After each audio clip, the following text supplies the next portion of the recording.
And the cold front is officially here again. Nevertheless, we are bringing the warmth. You're watching Smell the Coffee with Diana Master and Aina Riza Quayo. How are you doing? I'm doing great. How are you doing? Yo. You must not give me that flu. No, I will not give you this I do flu not want anything to do with that flu. And you know, it's this thing of it just happens overnight. Yeah. So as I was sleeping, I was feeling very hot even when I woke up. Only when I stepped outside the house was I like, oh, it's a bit cold.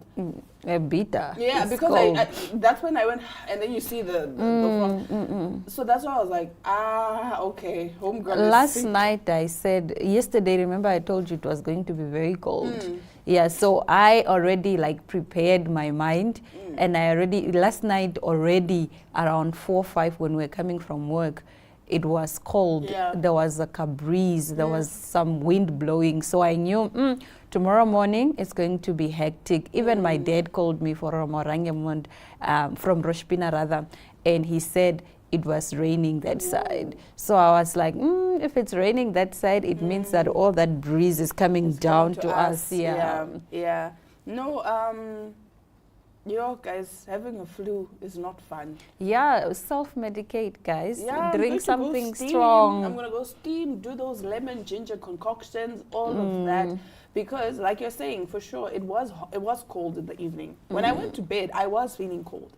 In the middle of the night, I just started removing everything. Turned off the electric blanket because I'm like, I'm feeling so hot. Yeah.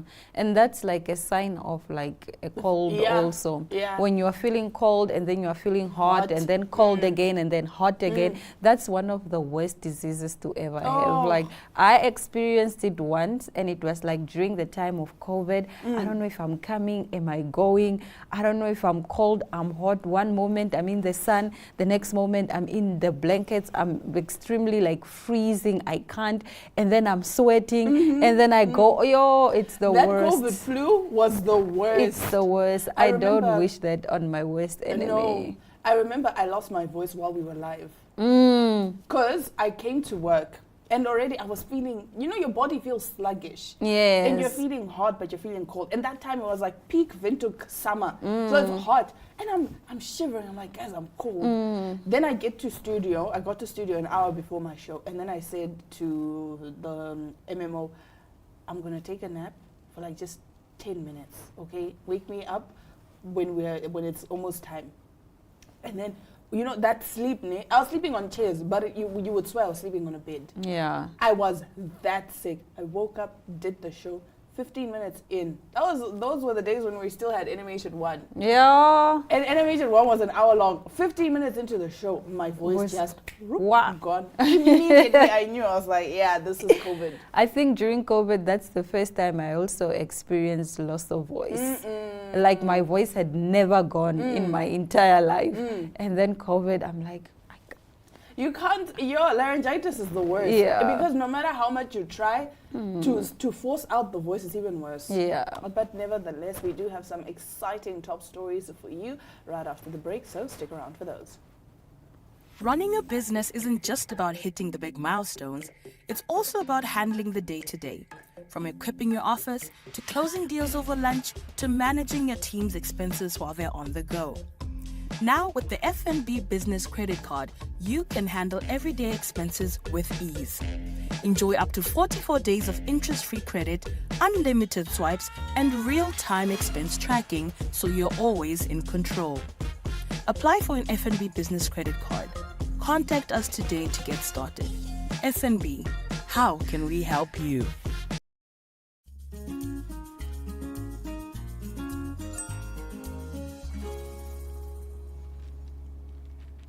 Starting off with some Ohole So Nice news, Cardi B and Stefan Diggs have taken their romance to France.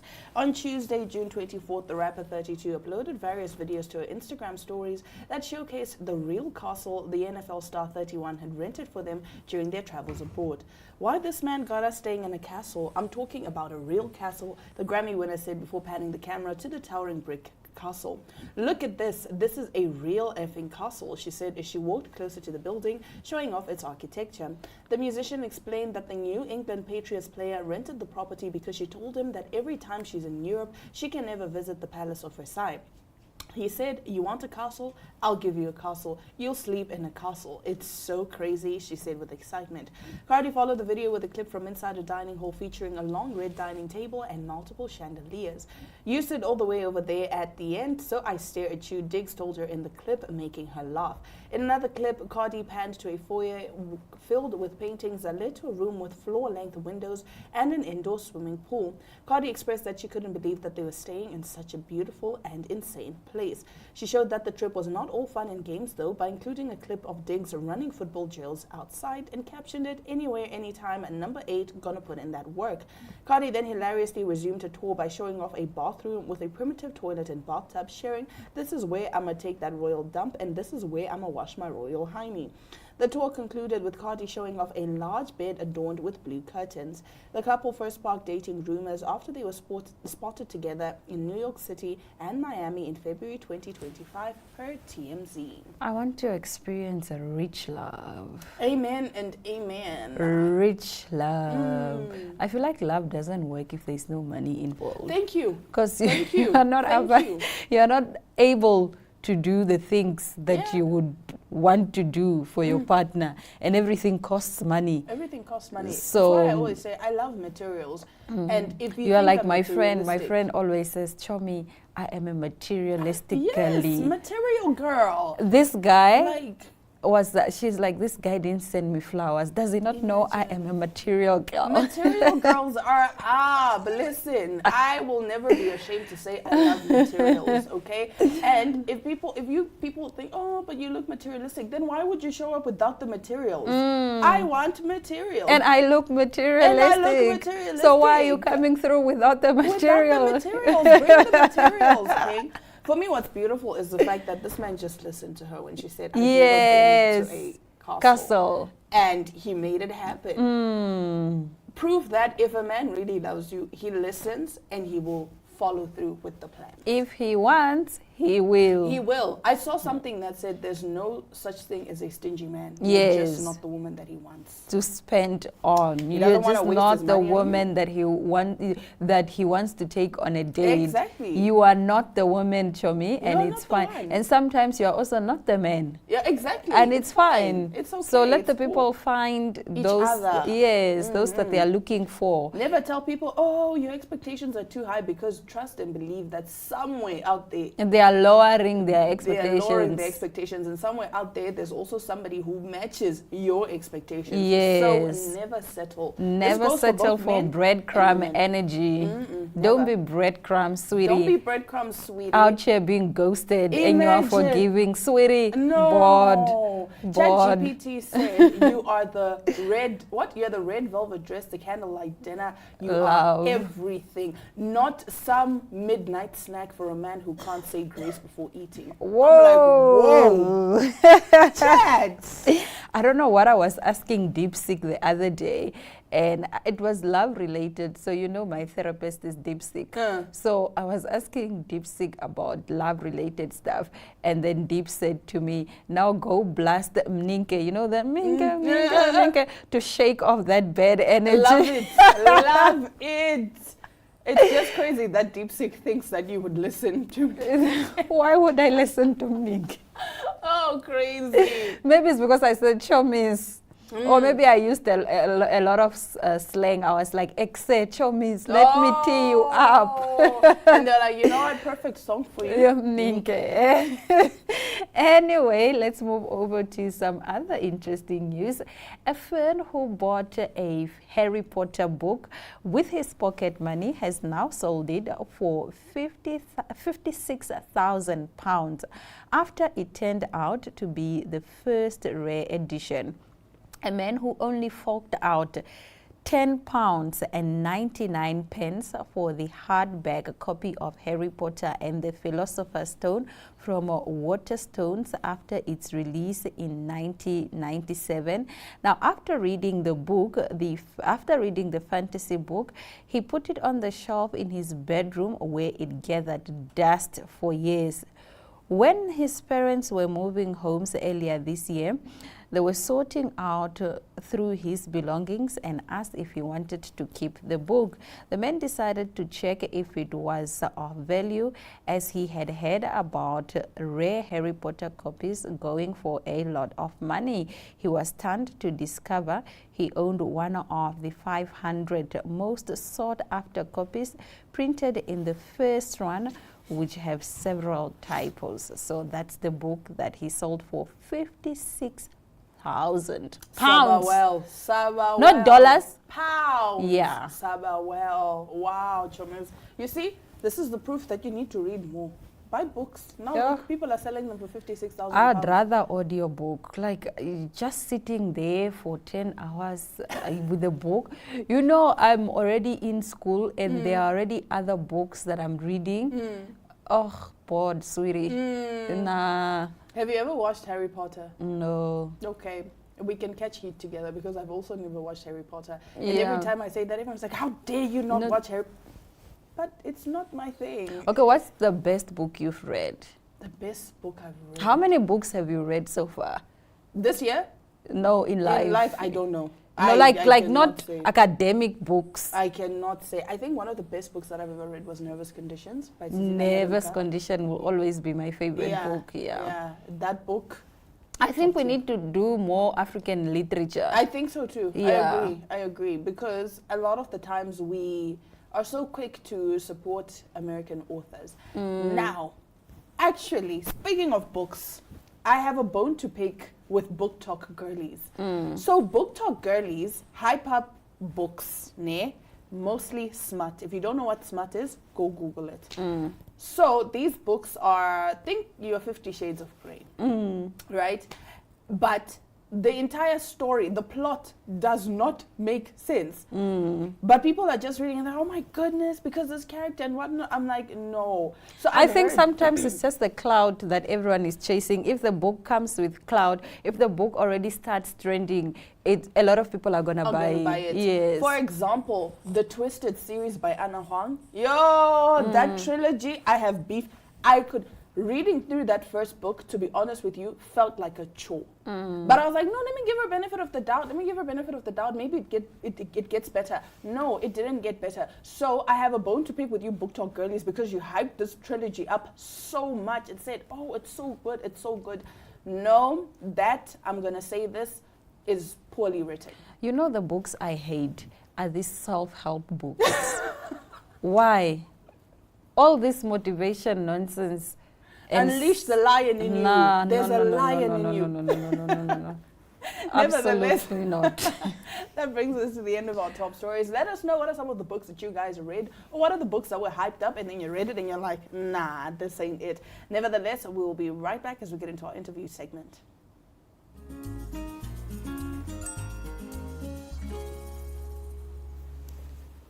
They say that the most beautiful thing or important thing that one person can wear is their confidence. Joining us today is Bobby the Brand Kanyosa, darling. He teaches women and men how to be confident in their own skin, in their own bodies, in their own personalities, and just how to be a good, person in general. How are you doing? I'm good. How are you, Aina? I am fantastic. So today we are talking about your career. You have just finished coaching the most beautiful women in the country when it comes to, pageantry, Miss Namibia. Tell us how that deal came about. How did you become, the coach, the training what is it? The choreographer. Choreographer, yes. For Mr. Namibia? Yes. Well, I think for anybody who knows me, they would know that Miss Namibia has been a dream of mine. And I think in my career, over the years I've been active in the industry, I think Miss Namibia was always the peak of my career because it's the national pageant, it's the biggest pageant in the country. I remember I actually did apply a few years ago to sort of work with them, and that was during the 2021 edition. However, I was informed that they actually had a choreographer already or a trainer. But as fate would have it, last year I met up with Miss Umbi, not last year, but 2023. And she just vividly spoke in passing. It's like, no, I will call you one day. I will definitely call you. I know I've seen what you've been doing. I see your work. I will call you one day. And then last year, they just gave me a call in April. They're like, hey, what are you doing? Can you work on the Miss Namibia pageant this year? So I was fortunate enough to work on the pageant last year and this year. Oh, that's beautiful. So when it comes to choreography, what are the steps, or what do you need to know or put in place to ensure that what you're teaching is actually right and it translates well with your trainees?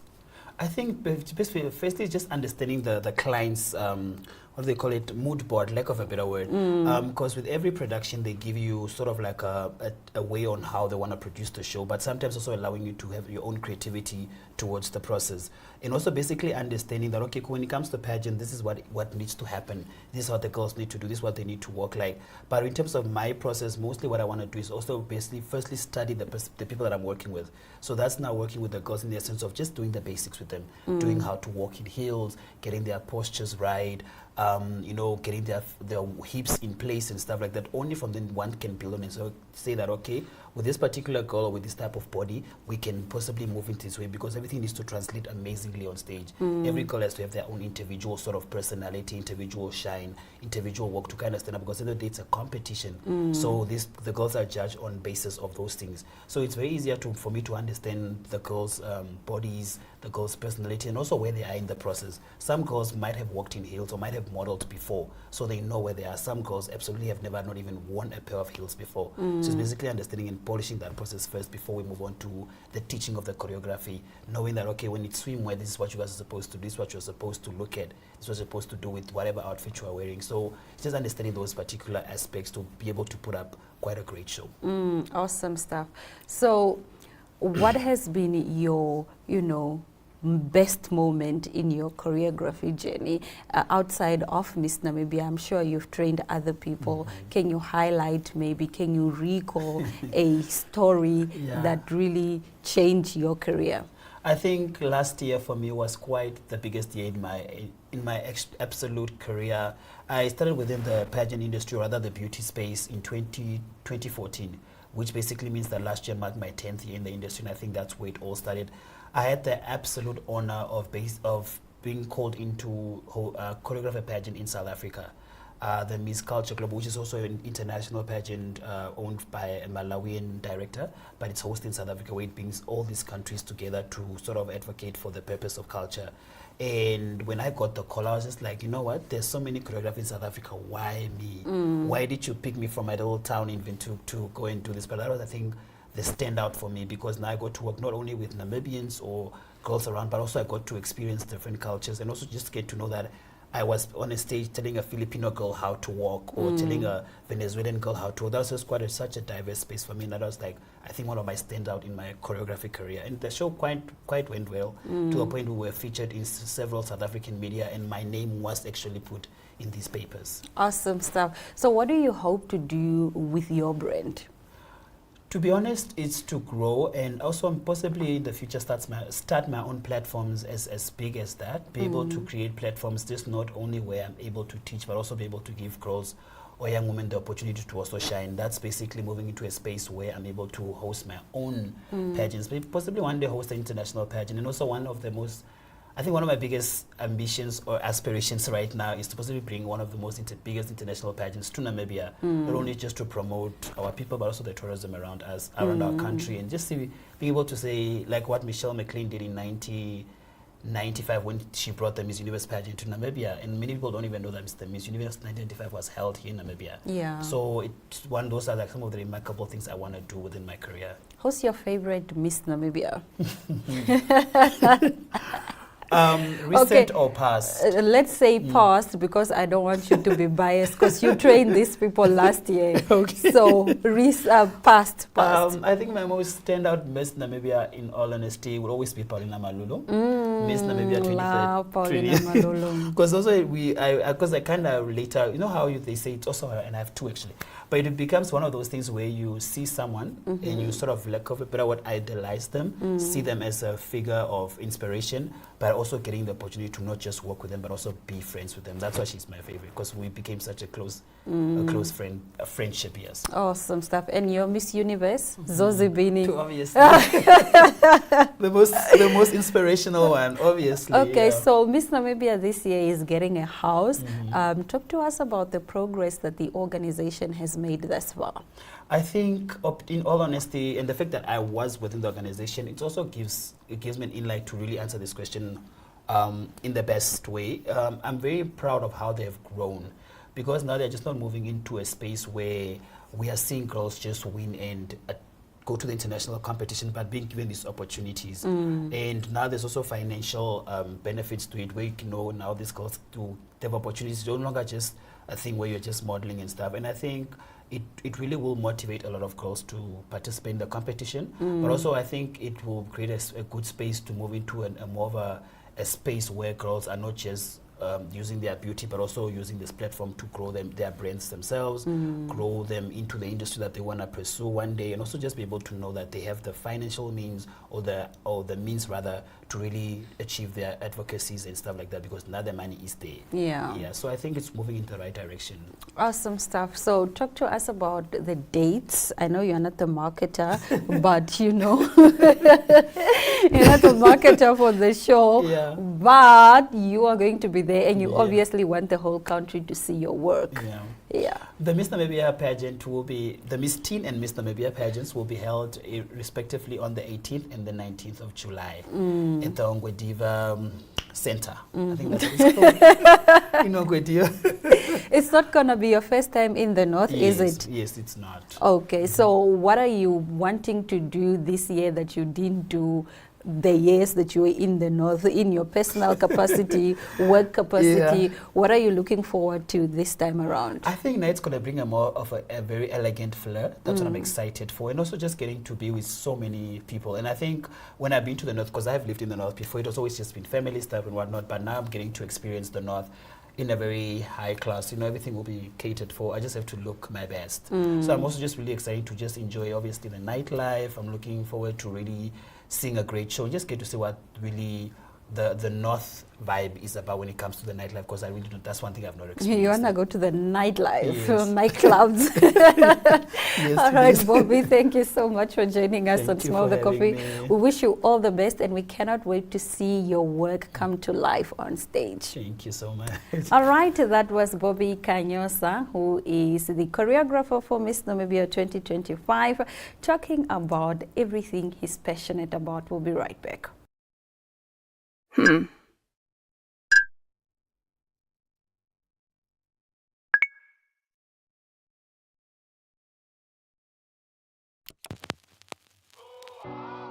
eTicket, your online ticket solution for events and event marketing, bringing you ease of mind and making sure that your event gets out there.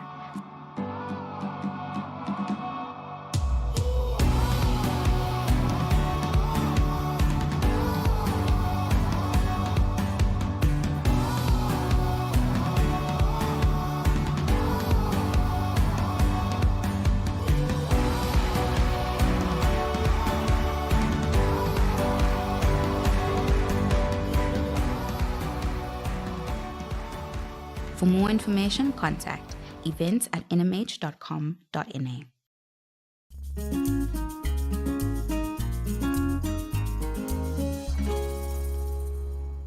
And that's all the time we have for today's episode, but fear not, because Glenora Shipura has you covered tomorrow as you guys go on a little adventure. From Diana Master and Aina Raza Quayo, this has been Smell the Coffee. We'll see you again on Monday.